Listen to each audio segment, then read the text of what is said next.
Welcome to Shakespeare Full Circle, a journey of a circuitous nature into the mind of the Bard of Avon, or as you become more familiar, Uncle Will. I'm your host, Kari Marshall. So here we are at the end of our fourth series.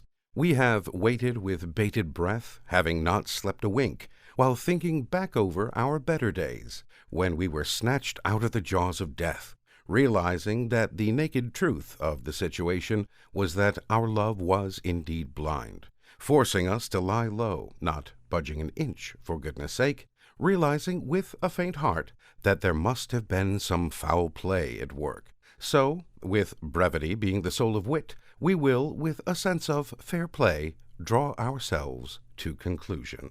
Before we begin our next series, taking a fun and hopefully informative look at Uncle Will's sonnets, we enter stage left and take our place amongst the pleasing panoply of players in this pleasant and sometimes provocative protracted pageant we call life.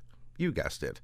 Today we delve into the 7 ages of man in All the World's a Stage. In 1599's As You Like It, Uncle Will would turn his quill to the stages of the human life cycle, imagining us as cast members in the unfolding performance of life's morality play.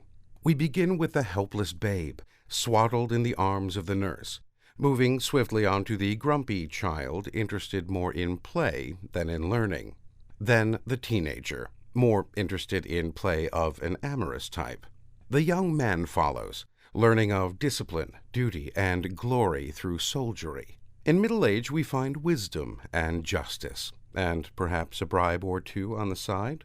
Moving then to old age, with a shrunken, withered, and weathered geriatric, and ending very much like he began, toothless and sightless, but in a much colder embrace.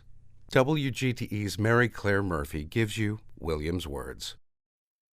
All the world's a stage, and all the men and women merely players.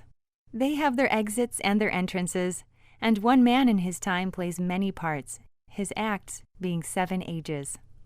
At first the infant, mewling and puking in the nurse's arms. Then the whining schoolboy, with his satchel and shining morning face, creeping like snail unwillingly to school.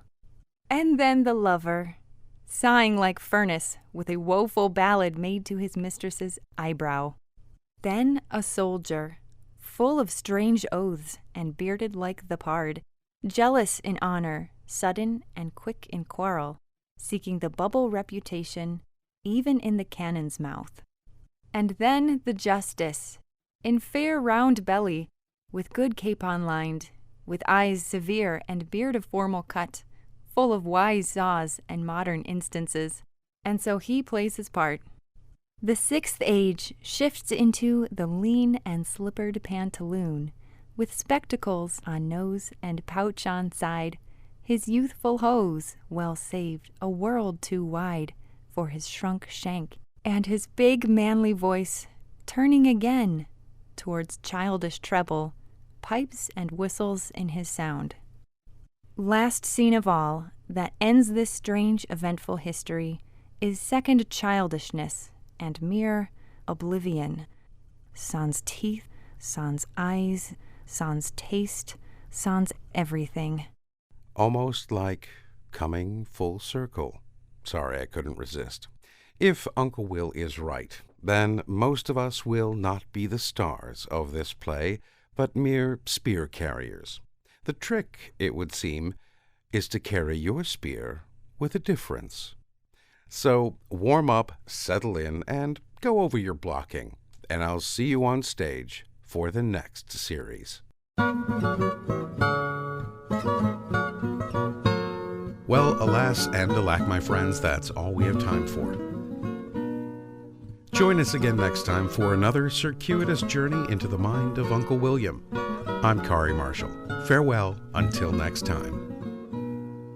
Shakespeare Full Circle is a production of WGTE Public Media. You can learn more and download all episodes at wgte.org/sfc or wherever you get your podcasts.